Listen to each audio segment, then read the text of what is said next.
So Elon Musk, ladies and gentlemen, talking about Elon Musk, he's talking about switching parties.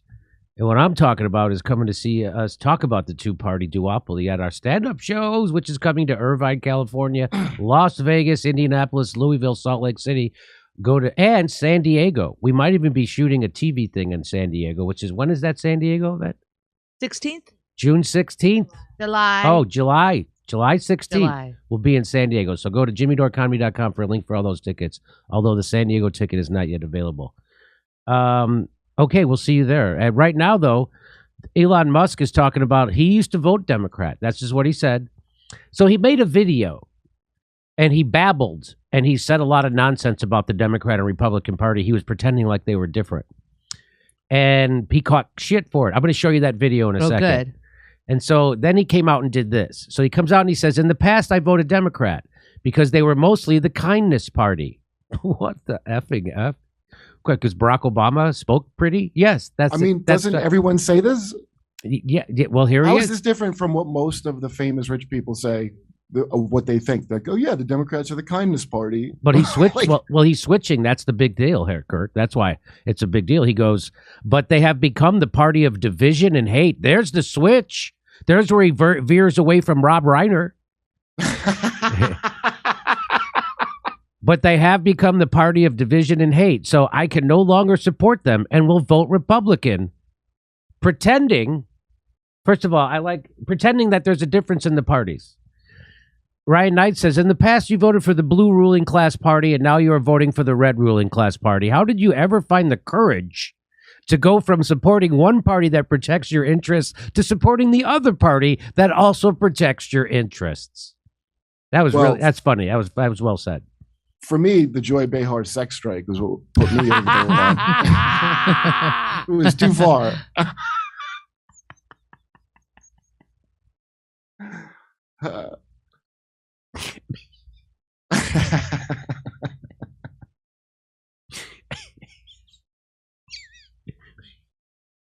I know, just the thought of her calling for a sex strike, that was the last defense for Roe v. Wade. So Jon Favreau gets in on it. He replied, John Favreau, Johnny Fav. Is that the actor Johnny Favreau? Or is that You're going to have to look at that. I think that's the dickhead political guy, Johnny Favreau. Yeah, I don't think it's the one I thought it was the... Not the Mandelabra? I thought it was the Hollywood guy. Anyway, he goes, hey, man, if you want to support a bunch of electric vehicle-hating climate deniers, that's on you. Not sure it helps the cause that you and your team have dedicated much of your lives to, but I guess you'll get some attention on Twitter, so there's that. And he killed it with 35,000 likes. It's very popular. I'm going to say it got artificially boosted by the algorithm. Elon responds. He says, hi, John, you're a good dude, but obviously a diehard Democrat, so have to support the party. But this administration has done everything it can to sideline and ignore Tesla, even though we have made twice as many electrical vehicles as the rest of the U.S. industry combined. He's right about that. Yeah, by the way, they came out with a list of the most environmentally friendly companies. They left Tesla off, but you know who made it? Exxon. I'm not kidding. I should do that story. Fuck, we didn't do that story. And these people all drive Teslas most. They all drive Teslas. AOC drives a Tesla. Did you know AOC drives a Tesla? Yes. How can she afford a Tesla on a... She makes $170,000 a year. That's why. And all her expenses, travel expenses, are paid everywhere she goes. Are you kidding me? She gets $170,000 a year. Oh. Yeah, she makes way more. Pulling the lever changes the color from the trolley from red to blue. Those are people. They're being run over by a trolley. You pull the thing. Do you see how art makes a good point? So I want to take you back to this tweet, though, because at the bottom of the tweet, he says, after he denounces he's not voting Democrat anymore, he says, now watch their dirty tricks campaign against me unfold. Come on. Get out. I mean, that's a paranoid mother. Whoa! Son of a bitch. They came right at him hard, giving him the old, whew. Elon Musk accused of exposing himself to... Whoa, it sounds like I had a boss like that once at TYT. Elon Musk accused of exposing himself to a private flight attendant. Have you seen the details of it, or is it in the slide? No, that's it. That's I didn't look into the details of the story. I just thought that was hilarious. It's something.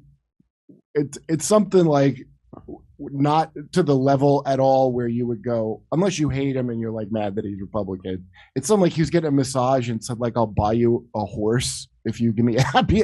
So I'm even distilling it down. Well, let's not distill it. Let's wait and let's read it. But the point is, he did this video talking about. So that is pretty wild, though. That is pretty wild that happened immediately. That is pretty wild.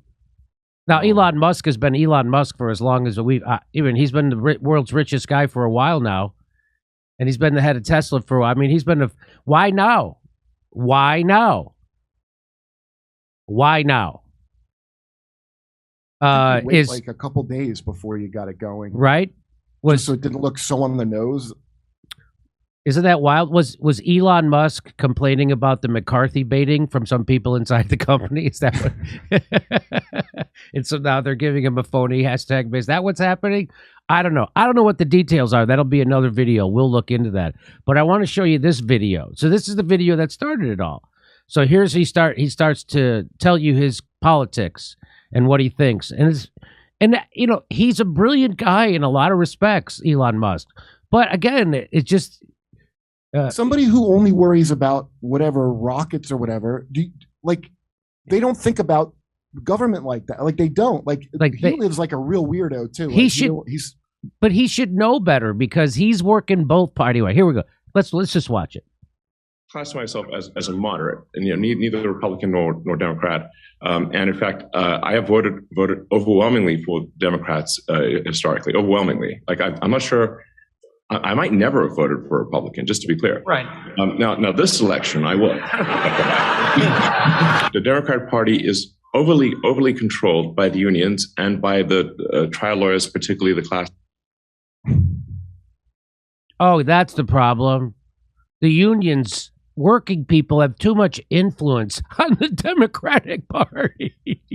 The party that's completely owned by Wall Street, the military-industrial complex, big pharma, health insurance, fossil fuels, and big tech. That's who runs the Democratic Party. It is not the unions. The unions, by the way, half of them are corrupt in bed with the people they're supposed to be organizing against. I think they're run by the Democratic Party. Yeah. It's the other way around. The SEIU sounds like Bill Maher, by the way. Yeah, sounds like Bill Maher. This is just an out-of-touch billionaire who doesn't understand that neither party looks out for working people. Right. So that's why that's fucking hilarious, or sad and out of touch. That's the world's richest man saying working people have too much control in a certain political party. Whoa. Well, you know, Jimmy, there's a reason Cenk Uygur is not a union guy. You know? He's not. I don't even understand the controversy of what he said. This is what all these people think. They'll think Obama was good, and the unions have too much. It's like this vague thing because you're not paying attention to it because it's not your concern. You know? Well, wow, he gets worse. Action lawyers, and generally, if you'll see something that is not in the interest of the people, on the Democrat side, it's going to come because of the unions, which is just another form of monopoly, and the. Unions are another form of monopoly. What? That's okay. Well, I would love to hear I would love to hear him elaborate on that, but I don't know where he gets that. Unions are the only way for working people to get their piece of the profits that they generate. That's usually that's the way it goes for working people. Now he employs a bunch of friggin' I'm sure mostly, I don't know who he employs, but I'm going to say a lot of engineers and people like that who aren't typically in unions. So go ahead, Kurt. Do you want to say something? Well, okay, because what I'm not clear on, and I mean, I don't think he elaborates on it, but is he talking about the concept of unions, or is he talking about like the union that Biden went to go talk to? Or was the team, like the ones that you said are now not helping people? Is that what he's referring to? Specific big unions that aren't helping people? Or, you know what I mean? Like, there's no... He just says unions, blanket statement. Unions are unions are a form of monopoly. He didn't say the big unions. He didn't say the legacy unions. He just said the unions. The trial lawyers. That's where actions will be happening from the Democrat side. They're not in the interest of the people. And then, to be fair, on the Republican side, there's if you say like where there's something like not ideal happening, it's because of corporate evil and religious zealotry. Yeah, and that only happens on the Republican Party. That only happens. What? And like he pretends that the Democrats are so he has the cartoon image that the politicians want you to have, that the Democrats are for the workers and the Republicans are for the corporation, when they're all for the corporation. That's the problem. And that's why they push censorship and identity politics that offends him, because they don't have an actual economic agenda to push. So they push nothing but identity politics and censorship and cancel culture. That's what he's really upset. So he doesn't really understand what's going on. As usual, he's got $1 billion, or he's got a couple $100 billion. So he's a couple 100 times removed from reality about workers and what's going on with both political. So that the problem is that both parties are bought and owned by the corporations, Elon, and that's why Democrats have to resort to that garbage. So that's the problem. And by the way, Democrats are not left. He always refers to the left, meaning Democrats. You are not a lefty voter or a lefty if you're a Democrat. Democrats are conservative. The Democratic Party is a right-wing party. And I don't subscribe to right-wing policy ideas, but I understand we need to have a right-wing party. But what we don't have is a left-wing party. So we don't have a left-wing non-corporate party in America that's major. We don't have a major. We have several smaller parties, but we don't have a major non-corporate party. So that's the party he's getting wrong. He thinks that he's pretending that the Democrats aren't. Joe Biden is the biggest corporate whore in the world. Go ahead. Like everybody's pretending that. Like I said, I could think of a dozen people I know, especially here in like Hollywood where I live, who that's exactly how they think. As far as like back when Barry Crimmins would tell me there's no left here, I would have been, well, you could have fooled me, Barry, because I had a bunch of them try to ruin my life. Yeah. And so I wouldn't have even known unless I talked. It's like they recognize the Juan Guaido of the left and not the, so I mean, it just, the thing that's amazing to me is like to be that onto the game, but not that much, like just, he still sounds like, I don't know, like if John Legend didn't turn against the Democrats, like the same stupid view of what it is. He has a very sophomoric, childlike even view, propagandist view of what the Democrat and Republican parties are. There's one party in America. It's the property money party. That's it. And we live in an oligarchy. It's been proven by the Princeton study that no matter what you want to have happen in government, it is not going to be reflected unless you're in the upper 10% of wage earners in America.